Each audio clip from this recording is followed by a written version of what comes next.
I still remember the exact moment my life unraveled. It was supposed to be a happy occasion, the kind that couples cherish and talk about for years. But in just a few minutes, everything I thought I knew about my wife, our marriage, and the life we were building came crashing down around me. We had been married for 6 years, a lifetime in some ways, the blink of an eye in others. Anna and I had met in college, and she had been everything I wanted. Kind, intelligent, beautiful in a way that turned heads without her even trying.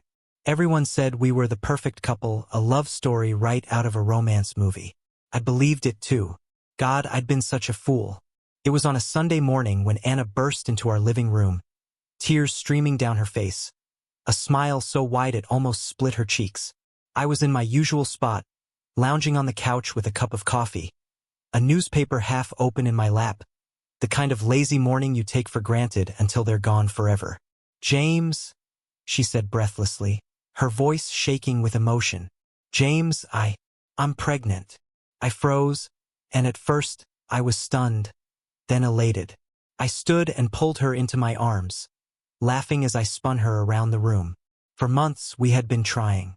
She'd cried on my shoulder more times than I could count when the pregnancy tests kept coming back negative. And now, finally, she was carrying our child. The baby we both wanted so badly. Or so I thought. "We're going to be parents," I whispered into her hair, my heart swelling with joy. Her tears flowed harder. "I'm so happy, James. You have no idea how much this means to me." I believed her. I believed every word she said. And for the rest of the day, I couldn't stop smiling. I cooked her favorite dinner, lasagna with garlic bread. I poured her sparkling water in a wine glass, pretending it was champagne. We celebrated quietly, just the two of us.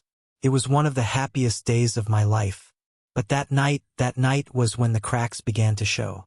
Anna fell asleep early, curled up beside me in bed. Couldn't sleep. I was too excited, already planning for the future. Names, nurseries, family trips.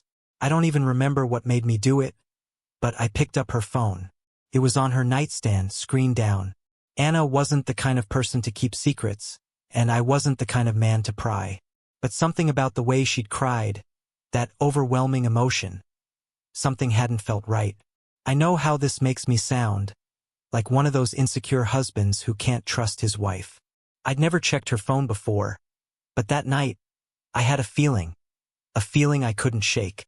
The phone wasn't locked. I swiped up, and the last message she'd received appeared in a small notification bubble at the top of the screen. "Does he know it's not his?" My stomach dropped. For a moment, I thought I was hallucinating. My vision blurred. My ears buzzed.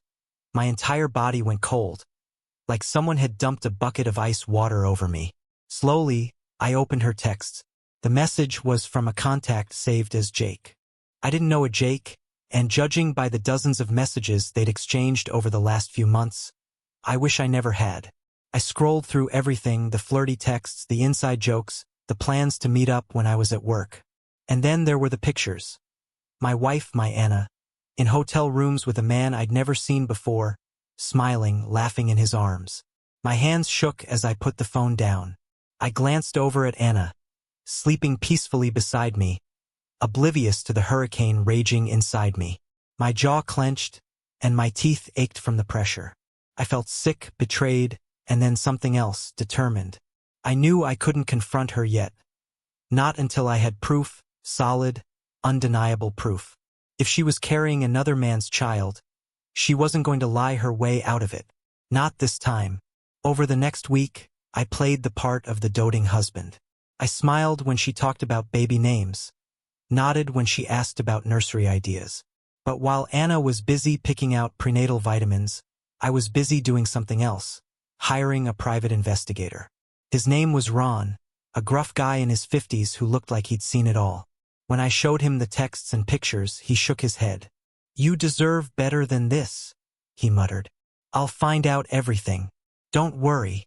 Took less than a week. Ron handed me the file on a Tuesday evening. I sat alone in my car, parked outside a strip mall, and flipped through the photos and reports. Anna had been seeing Jake for over a year.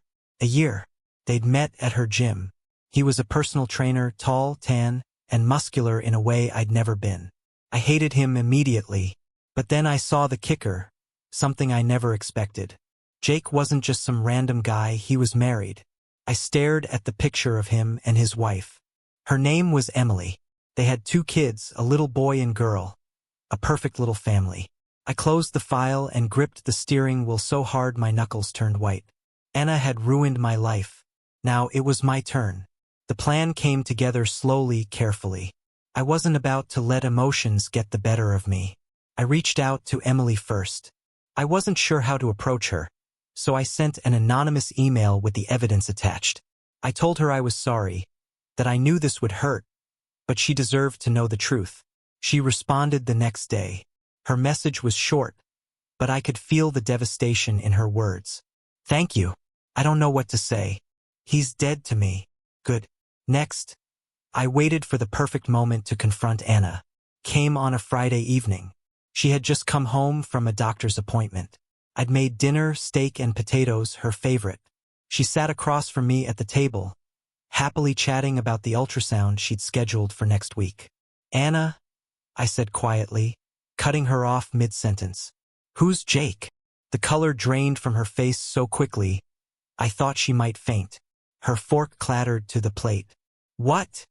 she whispered. "Jake?" I repeated, my voice calm and measured. "You know, the guy you've been screwing behind my back for over a year." Her lip trembled. "James, I don't know what you're talking about." "Don't lie to me, Anna," I snapped. "I've seen the texts, the pictures. You're carrying his baby, aren't you?" Tears filled her eyes. No, James, it's not like that." I laughed bitterly. "Not like that? Tell me, how exactly is it then? Because from where I'm sitting, you've destroyed our marriage for some sleazebag who's cheating on his own wife." She sobbed, collapsing forward onto the table. "I'm sorry, James. I made a mistake. I love you. I swear I do. Please forgive me." I shook my head slowly. "No, you don't get to beg for forgiveness. Not after this." I stood and pulled an envelope from my pocket, tossing it onto the table. "You know what this is. It's a paternity test. The results came in yesterday. That baby isn't mine." Her scream echoed through the house, raw and full of despair. She clawed at the envelope, ripping it open with shaking hands. When she saw the result, 0% of probability of paternity, she crumbled to the floor, sobbing uncontrollably. I didn't feel pity. Not anymore. "Oh, and one more thing," I said, my voice cold. "Emily knows. Jake's wife. She's divorcing him. Looks like you won't be playing happy little family with your gym buddy after all." Anna stared up at me, her face streaked with mascara and tears. "You ruined everything," she choked out. I smiled. "No, Anna, you did." With that, I turned and walked out the door. I didn't look back. The divorce was quick. Anna didn't fight for anything. She couldn't. Her guilt ate her alive. She moved in with her parents, and I heard later that Jake refused to leave his wife. The last I heard, Anna was raising her baby alone. As for me, I moved on. It wasn't easy, but day by day, the pain dulled. I'd been broken, but not beaten. And in the end, I realized something important. Sometimes revenge isn't about hurting the person who hurt you.